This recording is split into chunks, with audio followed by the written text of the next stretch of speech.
¿Alguna vez te has preguntado qué es la respiración ovárica? ¿Para qué sirve? ¿Cuál es su función?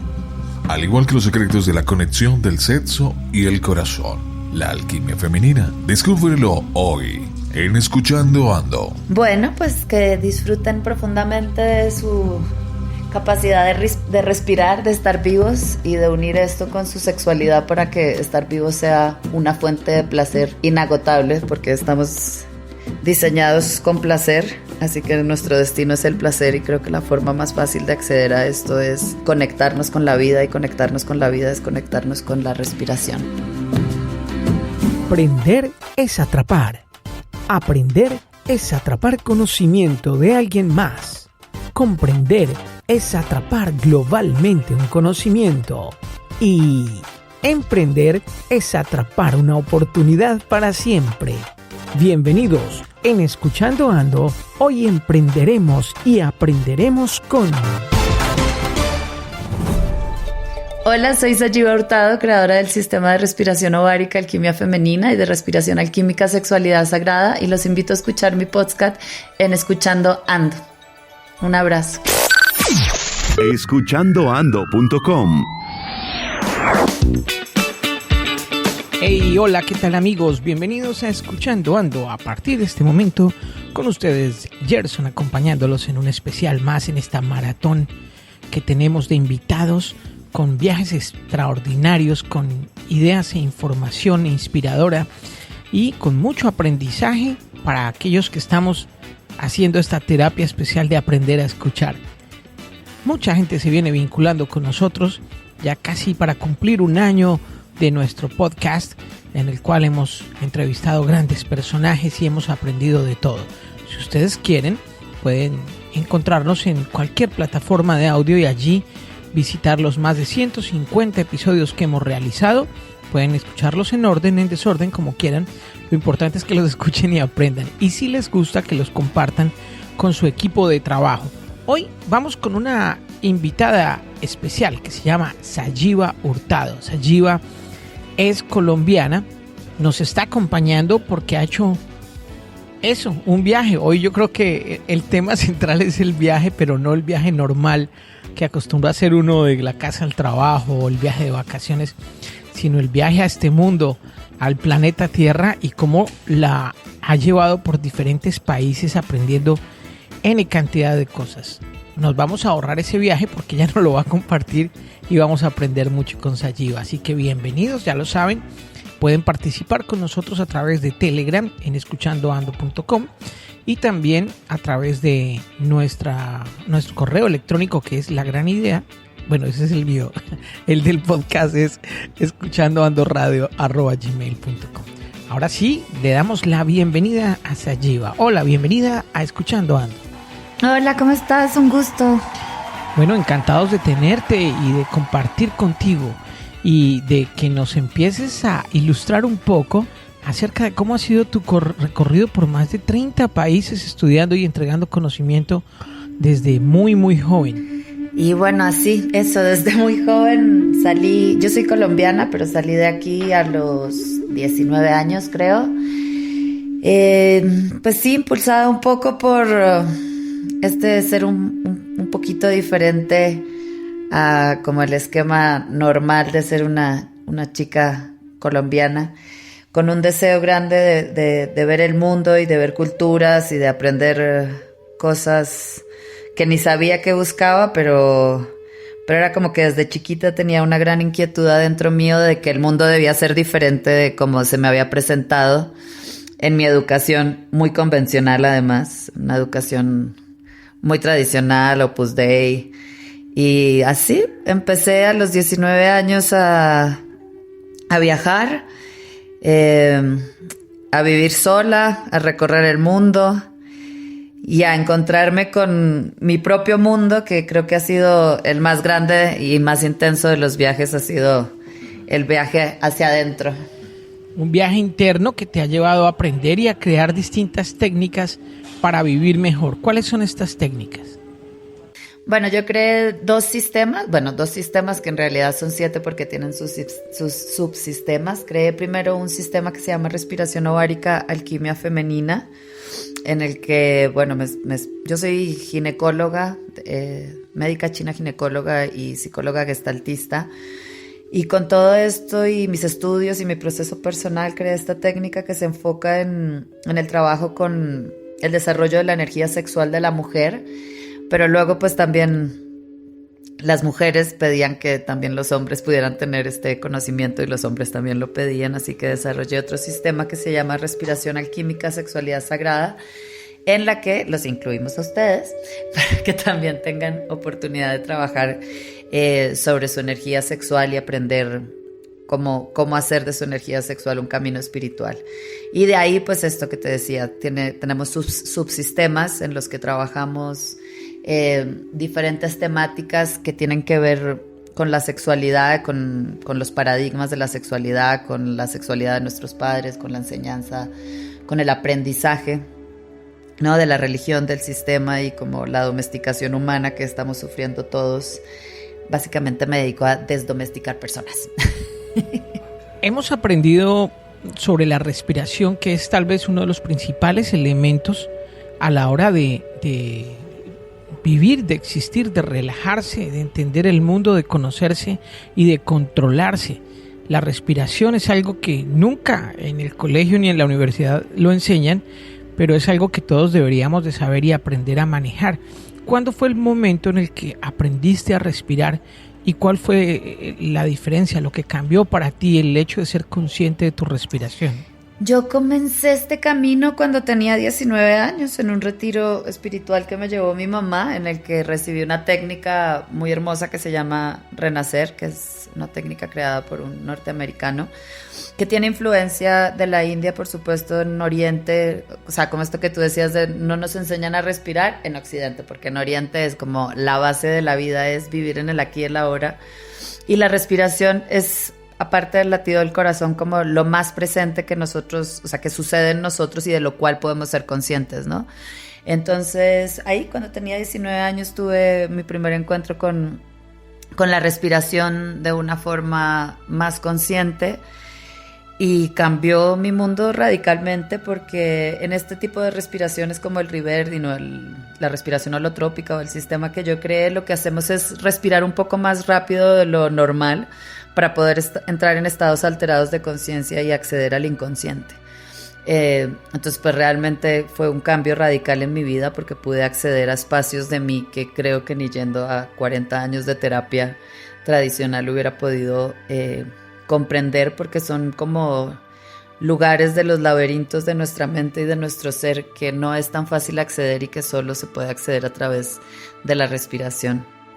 Así que fue un cambio radical, porque pues fue literalmente un salto cuántico en mí, en conocer lugares de mí que ni me imaginaba que podían existir y que podía acceder a ellos, sobre todo, ¿no? Como tal vez habían cosas que sí sospechaba que existían, pero pensaba que era como imposible acceder a lugares tan profundos dentro de uno. Como tal, entonces, para ese viaje, según lo que me dices, la materia prima es la respiración. Sí, el sistema, el pilar principal es la respiración circular, es un poco más acelerada de la forma en que nosotros respiramos. Justamente se trata de eso, de romper, pues la forma en que nosotros respiramos. Además estamos todos bastante enfermitos y respiramos bastante mal, es como inhalamos ya cuando estamos a punto de morir y exhalamos ya también antes de asfixiarnos, ¿no?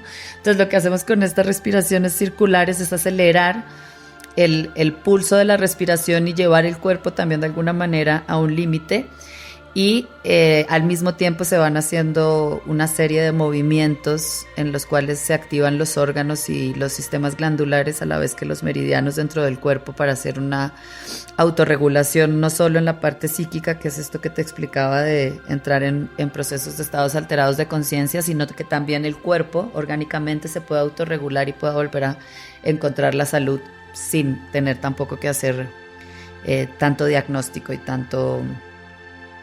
basarnos tanto en los síntomas, sino también ir como a la parte del misterio del cuerpo, que tiene ciertas patologías que nosotros no sabemos, pero que el cuerpo está desarrollando silenciosamente. ¿Cuáles son los cambios más evidentes que se ven en las personas que aprenden a respirar?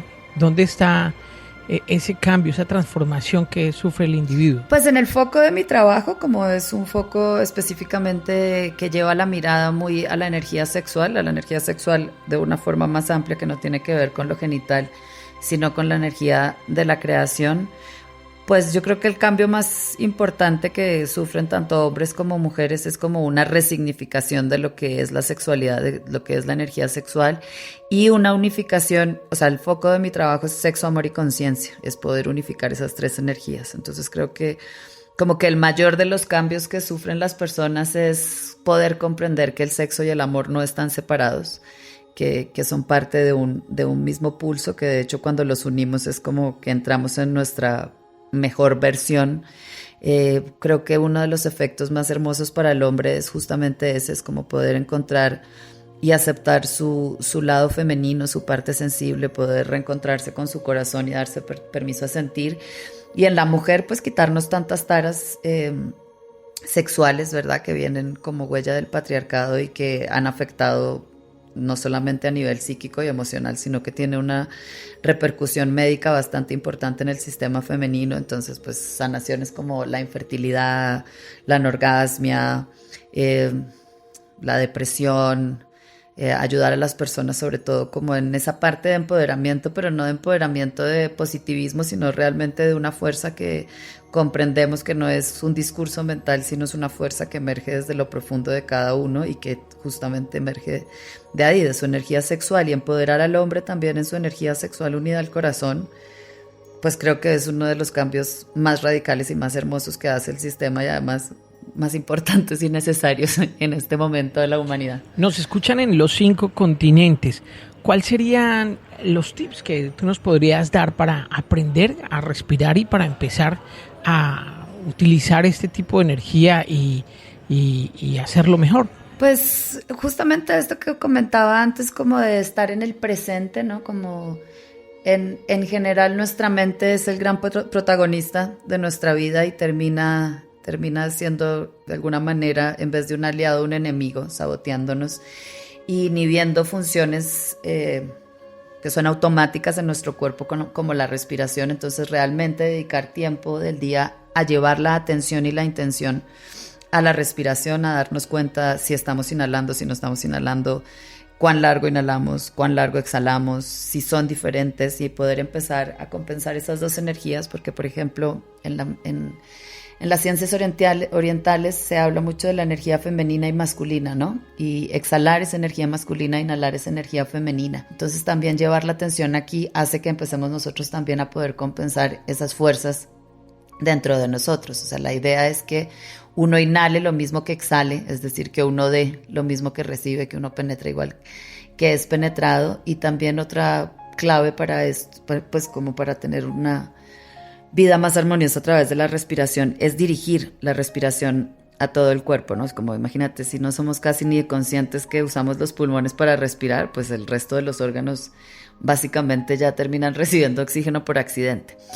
Así que ponerle un poco de empeño y colaborar, así como hemos colaborado para que no llegue el oxígeno a los órganos, empezar como a ser un aliado del cuerpo y no de alguna manera un enemigo, como podemos estar siendo en este momento. Para llegar a este conocimiento, estuviste estudiando medicina tradicional china. ¿Por qué te inclinaste por ella? ¿Cuánto tiempo te llevó? ¿Y qué tanto aprendiste? Y realmente fue casi un accidente. Volverme médica china no es algo que yo estuviera buscando. En realidad solo buscaba irme del país y escaparme. Realmente me fui a estudiar otra cosa, me fui a estudiar naturopatía, y un día en clase de nutrición el maestro dijo algo de la nutrición en referencia a la medicina china y yo quedé así como blown away. Y él me invitó a una clase, fui a su clase y fue como encontrarme a mí misma. O sea, la medicina china es como un poema. A mí la mente occidental me cuesta un poco lo lineal. Es como que yo era bailarina, así que para mí el mundo es como eso, como una danza, y la medicina china explica el mundo como una danza de fuerzas. Y así fue que decidí estudiar medicina china, dejé la naturopatía y me dediqué a la medicina china. Estudié, bueno, la carrera dura 5 años en España, pero yo, como soy intensa, me la hice en 3. Estuve 3 años en España estudiando y luego de ahí me fui a especializarme a China y a Vietnam, como a seguir, pues quería buscar justamente como eso, ¿no? Como sus raíces y su origen desde lo más básico y bueno, estuve también ahí un tiempo viviendo y trabajando en hospitales en Oriente, aprendiendo sobre todo de la forma de ver ellos la vida más que de la medicina en sí, porque pues la verdad estudié en una escuela muy muy buena, así que tengo una muy buena formación, pero pues realmente es como comprender su cultura y su visión de la vida, lo que siento que más aprendí y que hoy por hoy, que ya no ejerzo la medicina en consultorio, pero creo que esa vivencia de conocer realmente su visión del mundo es lo que más me dejó y más me impactó, y que es justamente lo que yo transfiero a través del sistema de respiración ovárica. Bueno, has hecho un gran trabajo y qué bueno que nos lo compartas. Estás en China estudiando, aprendiendo, y ¿qué es lo que más te sorprende de esa forma de vida de ellos que hace, por ejemplo, que no se enfermen tanto como pasa en Occidente? Yo creo que lo que más me sorprendió y que me encantó es que usan el cuerpo. Nosotros no tenemos mucha costumbre, pues ahora creo que por tantas enfermedades que está desarrollando la gente y porque tenemos una fijación con la estética bastante importante y la belleza, aquí por lo menos en Colombia es como todo un boom el ejercicio, ¿no? Pero allá no es una cosa estética y tampoco es una cosa de salud por enfermedad, sino es más como una conciencia de lo que ellos llaman el templo, ¿no? Es como todas las mañanas limpiar tu templo, que no es como ir a la iglesia a limpiar la iglesia, sino yo soy la iglesia, yo soy el templo. Y ver a la gente desde niños hasta viejitos, todo el tiempo en los parques había tai chi, chikun, o sea, siempre veías a la gente haciendo sus artes marciales, ¿no? Como una conciencia de la preservación de la salud y no de la curación de los síntomas, ¿no? Sino que como que hay mucha gratitud por la vida y por cuidar lo que se nos ha dado, y creo que eso es lo que a mí como que más me impactó y más me marcó una diferencia con la mentalidad occidental y sobre todo la mentalidad latinoamericana, porque, bueno, suramericana, porque digamos en Europa también tienen otra visión un poco más dirigida también a la prevención, o sea, como que se le da un poco más de valor a la prevención en la salud, que no simplemente como nosotros, que ya es cuando llegamos hasta las últimas consecuencias, ahí es que empezamos a buscar otras formas, ¿no? Y creo que en China lo más hermoso era eso, o sea, es como nadie se está preocupando por enfermarse o no enfermarse, sino por vivir y cuidarse y amarse de una manera diferente, y eso me pareció una lección de vida impresionante. Al igual, antes de llegar a China, ya bailabas, pero luego aprendiste medicina tradicional china y empezaste con todo este conocimiento. ¿Y qué tanto cambió tu visión del baile a como era antes? Uy, sí, fue increíble, la verdad. Bueno, aunque yo igual empecé a danzar muy chiquita, empecé a los 5 años, creo. Pero empecé con el mundo de la danza árabe cuando tenía 19, que fue al mismo tiempo que empecé a respirar. De hecho, llegaron en el mismo evento, en el mismo retiro fue que llegaron las dos técnicas a mi vida. Y claro, de alguna manera la danza árabe tiene un contenido bastante espiritual y profundo, pero al comprender la medicina china y sobre todo al comprender a través de haber hecho la especialización en ginecología y de comprender cómo el movimiento de los meridianos y de la energía y cómo los órganos están relacionados con el sistema reproductor de la mujer, y cómo, o sea, como que en ninguna danza obviamente se considera que el hígado sea importante para bailar mejor, ¿no? Pero desde tener estas dos visiones en mi vida, pues justamente nació el primer sistema, o sea, respiración ovárica, alquimia femenina, en realidad comenzó como un sistema de expresión artística en el que yo le enseñaba a los artistas, a bailarines de diferentes técnicas, a sentir su cuerpo y no a coreografiar, sino a expresar como desde lo profundo, ¿no? Como lo que yo llamaba hacer el amor con la música. Y todo esto tiene que ver obviamente mucho con haber recibido esta información de la medicina china y de la ginecología en la medicina china. Suscríbete en tu plataforma favorita para recibir un episodio de Escuchando Ando diario, gratis, en tu celular. Sé parte de Escuchando Ando. Aprovéchalo. Este podcast es tuyo, para ti y para tu equipo de trabajo. Suscribiéndote obtendrás información privilegiada para potenciar tu emprendimiento. Maná, crianza orgánica. Los peces producidos en los novedosos sistemas de Maná, crianza orgánica, viven en agua purificada constantemente y son criados sin antibióticos ni hormonas, de manera segura, trazable y sostenible. Maná comercializa tu producción de peces, crustáceos y moluscos de consumo humano, así como vegetales orgánicos, y te acompaña en el proceso de principio a fin. La próxima vez que pidas pescado, que sea de Maná, crianza orgánica, y disfrútalo. Salut, bonjour, bonsoir. T'as écouté escuchandoando.com sur Spotify, Deezer, iTunes, surtout à ne pas manquer.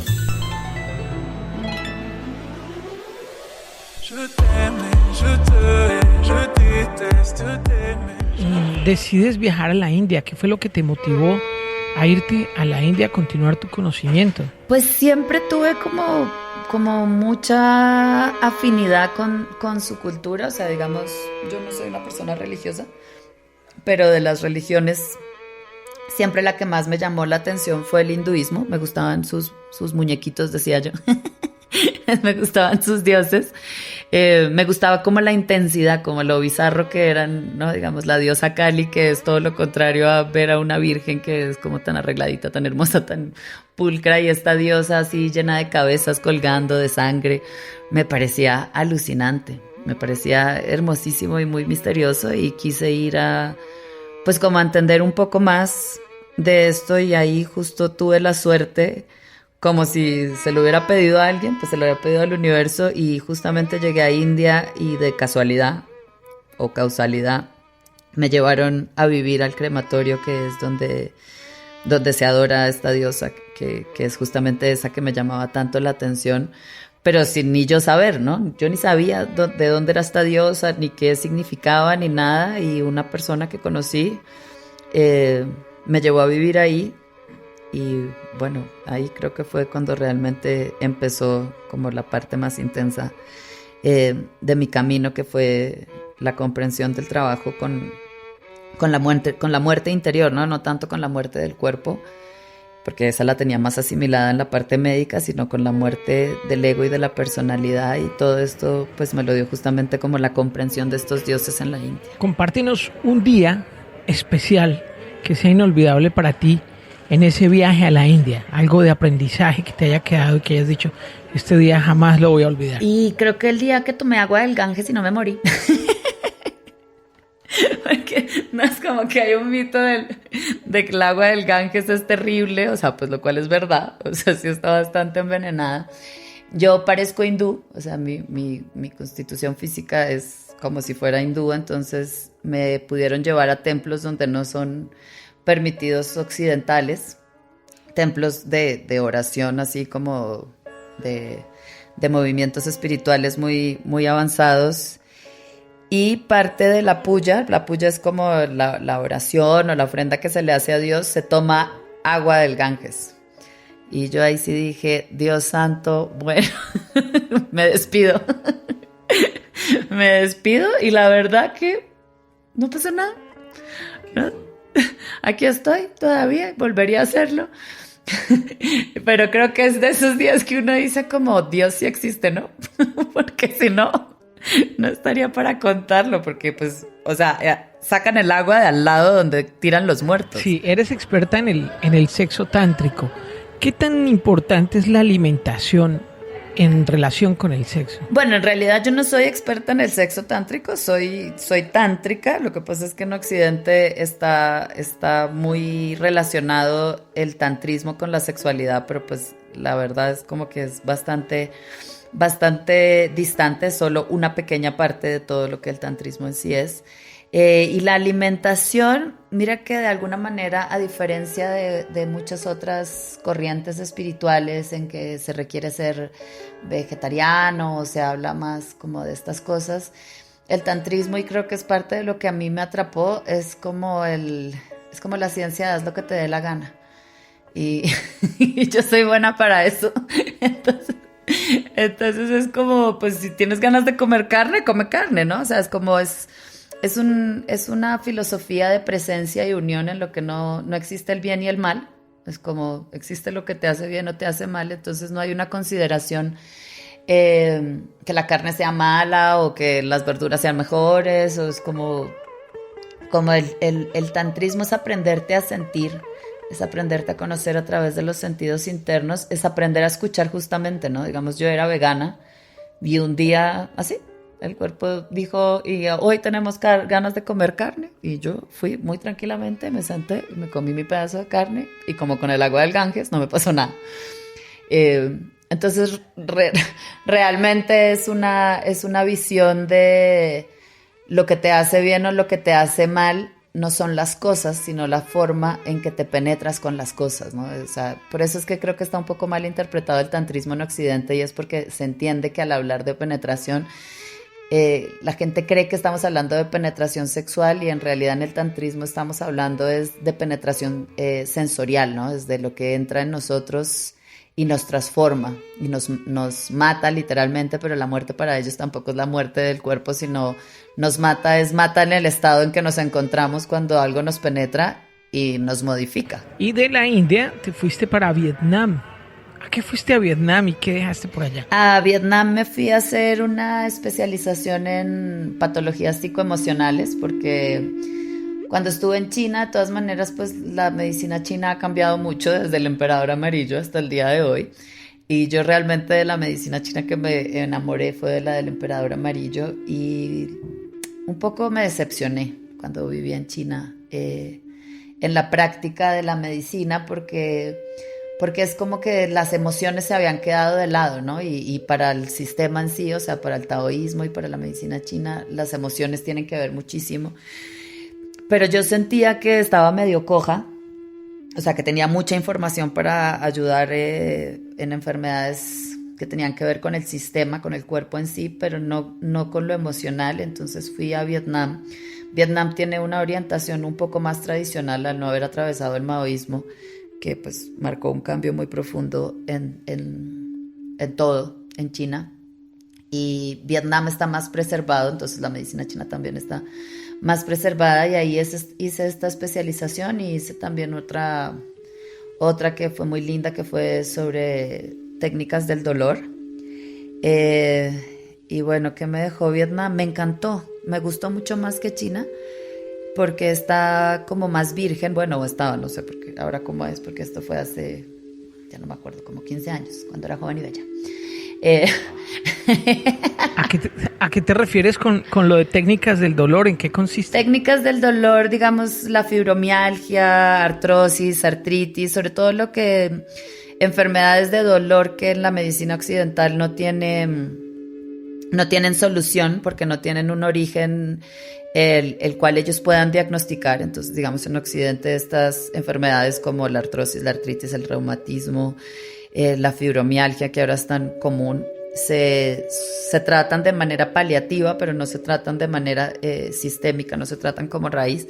Y en eso fue una de las especializaciones que yo hice, que fue ir a encontrar también emocionalmente y energéticamente cuál es el origen de estas enfermedades y cómo afecta a los órganos, para que el tratamiento no sea paliativo, sino que sea resolutivo. Por poner un ejemplo, ¿la artritis de dónde viene? Bueno, en la medicina china, que digamos es parte de lo que a mí más me gusta, no hay un origen, o sea, no es como nosotros, que es como esto viene de aquí, punto, ¿no? Y se quita con esto. Para ellos, como todo es un sistema que está interconectado, es como tu artritis puede venir de otro lugar de la artritis del vecino. Porque la artritis del vecino y la historia del vecino es diferente a la de cada uno. Entonces nosotros lo que vemos, que es, pues para mí lo que es más hermoso de esta forma de ver la vida, es como que se ve a cada individuo como un universo. Entonces realmente lo importante para hacer un tratamiento adecuado es hacer un diagnóstico adecuado en el que se considera la vida entera de la persona, desde su historia personal, a sus hábitos alimenticios, a sus genes, a todo, para poder saber esto de dónde viene, pero generalmente son enfermedades que son autoinmunes, y las enfermedades autoinmunes tienen que ver mucho con una forma más desde la psicología, desde la visión de la psicología, de llevar la energía hacia adentro, y en vez de poder como explosionar, es como estar implosionando la energía y comenzar a hacerse daño a uno mismo. A lo largo de estos años has conocido grandes maestros. ¿Cuáles han sido los principales y cuáles sus principales enseñanzas? Bueno, el principal maestro que conocí, pero lo conocía dentro de mi corazón, en realidad, porque ya estaba muerto cuando yo llegué, fue Osho, que fue, para mí es como realmente un parteaguas en mi vida. I am not teaching you anything at all. I am not a bridge between you and Bible, between you and Gita, between you and Quran. I am not even a bridge between you and God. No. I am not giving you a teaching, a dogma, a creed, a philosophy, a theology. So understand the difference between a teacher and a master. In the old religions, the teachers are called masters. They are simply teachers. They know the teaching. They have been handed that teaching by other teachers. They will hand it over to you. They have not experienced anything. And through their teaching, you are not going to experience anything either. Those are just beautiful words. Yo hasta que llegué a vivir la segunda vez a India, o sea, la primera fue la que te conté, y luego volví en el 2007, creo. Y llegué muy perdida, recién divorciada, sí, totalmente perdida en la vida. Y Osho fue sus enseñanzas y su visión del Tantra, que es como el verdadero Tantra, que es el arte del amor, y de la celebración, porque pues yo hasta que llegué a Osho, obviamente todos los maestros que conocí me dijeron que yo estaba totalmente equivocada, medio loca e inservible para la meditación, porque soy hiperactiva, me río todo el día, soy como una niña chiquita, todo el día juego, y pues esto no tenía mucho que ver con ese mundo espiritual. Y para Osho es todo lo contrario. Para Osho la celebración, la risa y como el juego son de las energías que más elevan y que más alquimizan. Así que pues, sí, para mí como la maestría que él dejó en mi corazón, pues es como...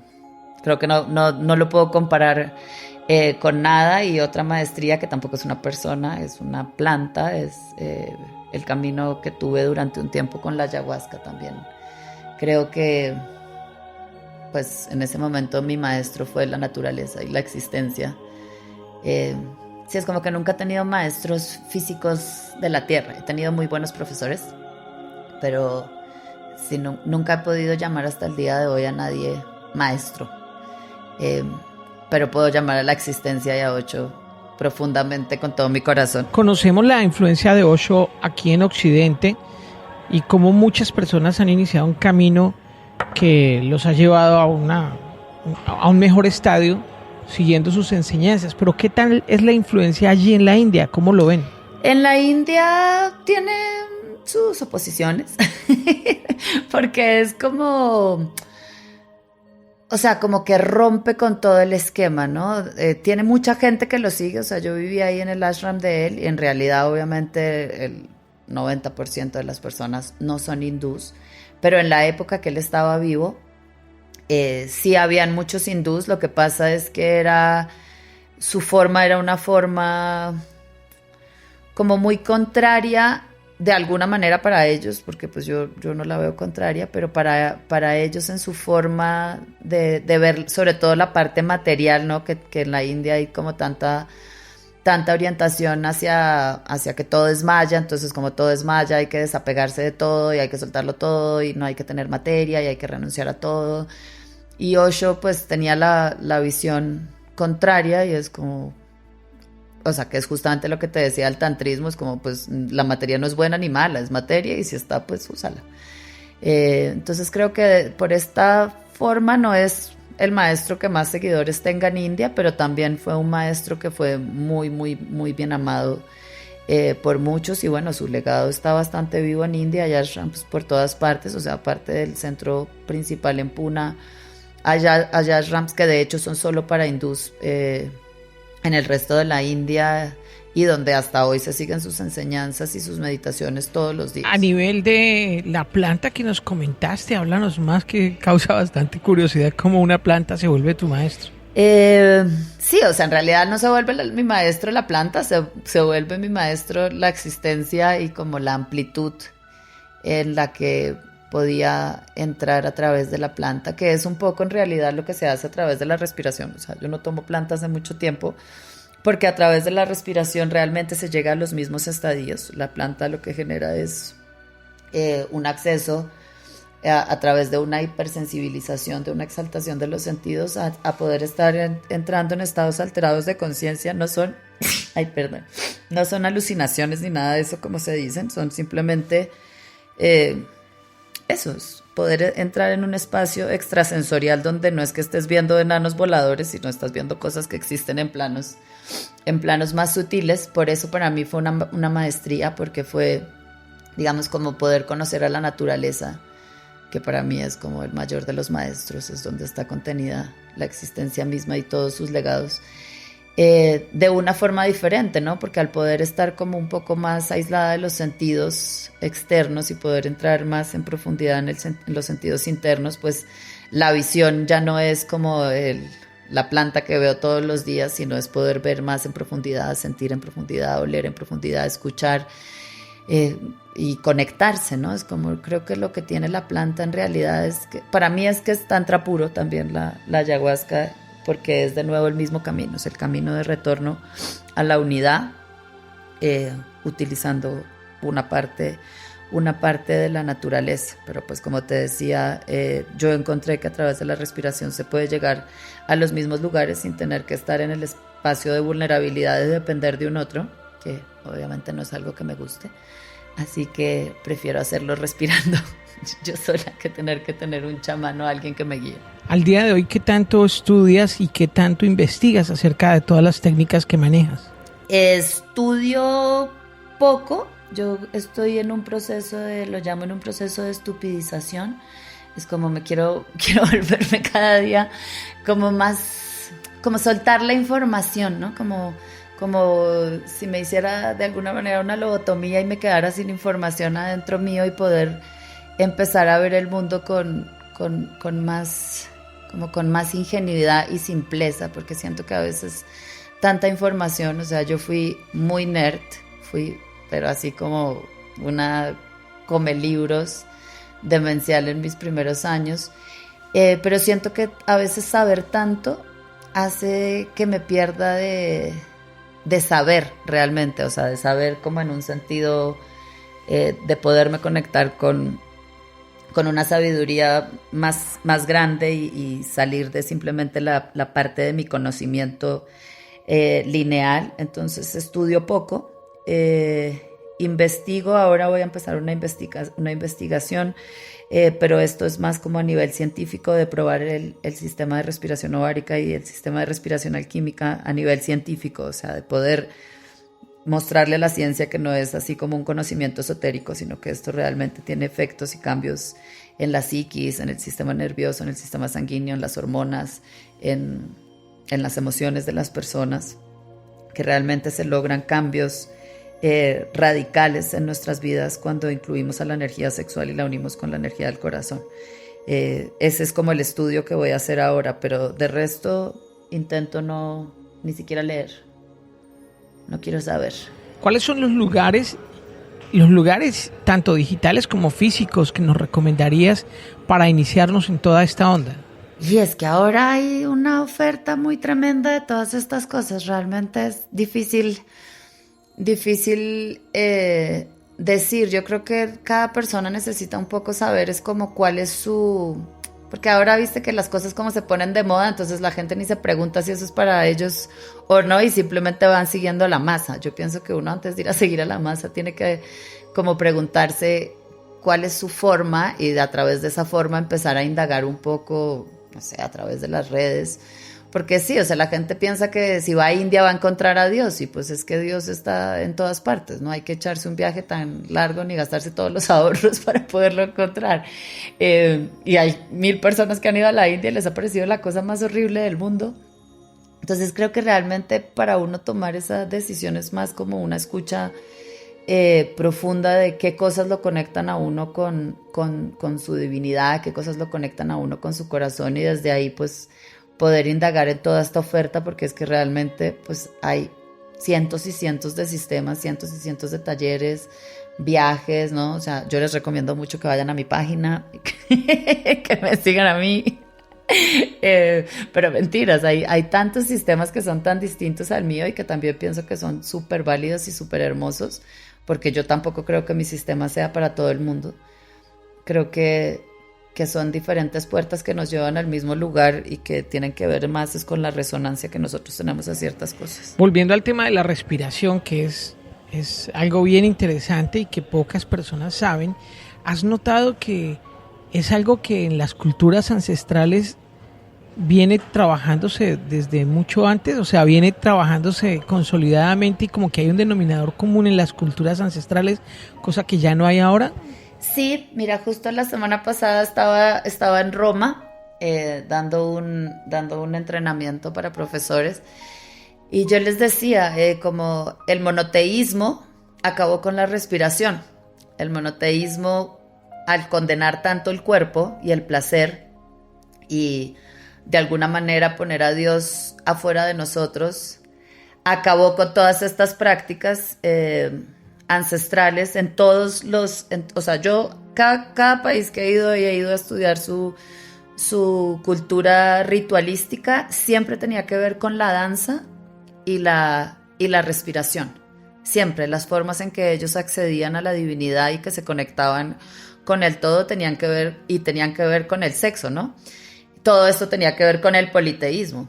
Y desde que existe el monoteísmo, si ves en ninguna religión, aparte del hinduismo, se practica, o sea, es como que ni el sexo tiene que ver con Dios, ni la respiración alterada, porque de hecho, pues, o sea, si tenemos que vivir tan conteniditos, para vivir tan conteniditos hay que dejar de respirar para no pecar tanto. Uno tiene que contenerse bastante, apretar el oxígeno, contener para que no vaya a ir a hacer cosas indebidas, ¿verdad? Y pues danzar muchísimo menos, o sea, ¿dónde ves? O sea, muy pocas religiones en realidad incluyen la danza dentro de sus formas de alabanza.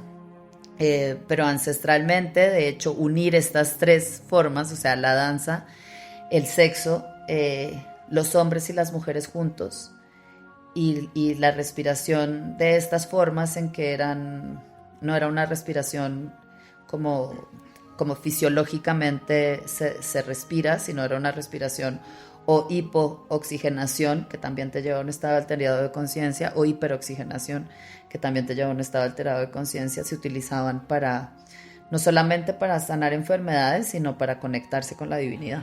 Sayiva, muchas gracias por todo tu conocimiento y por compartirlo con nosotros. Para terminar, ¿cuál sería tu última recomendación para todos los oyentes de Escuchando Ando? Bueno, pues que disfruten profundamente de su capacidad de respirar, de estar vivos y de unir esto con su sexualidad para que estar vivos sea una fuente de placer inagotable, porque estamos diseñados con placer, así que nuestro destino es el placer y creo que la forma más fácil de acceder a esto es conectarnos con la vida, y conectarnos con la vida es conectarnos con la respiración. Nos vemos en el camino, Sayiva, y mientras tanto nos escuchamos aquí en Escuchando Ando. Ay, muchísimas gracias. Llegaste hasta el final. Entonces te gustó. Ahora puedes decir, escuchando ando. Comparte este episodio y descarga más en escuchandoando.com o en tu plataforma favorita. Hasta la próxima. El anterior episodio fue una presentación de Maná, crianza orgánica. Los peces producidos en los novedosos sistemas de Maná, crianza orgánica, viven en agua purificada constantemente y son criados sin antibióticos ni hormonas, de manera segura, trazable y sostenible. Maná comercializa tu producción de peces, crustáceos y moluscos de consumo humano, así como vegetales orgánicos, y te acompaña en el proceso de principio a fin. La próxima vez que pidas pescado, que sea de Maná, crianza orgánica, y disfrútalo. Y ahora que ya has disfrutado de las buenas nuevas, no te quedes con esto para ti solo. Suscríbete a nuestro canal escuchandoando.com. Es gratis y comparte con la mayor cantidad de personas en el mundo esta información positiva, esta experiencia inspiradora. Recuerda que estamos en todas las plataformas digitales. Comparte.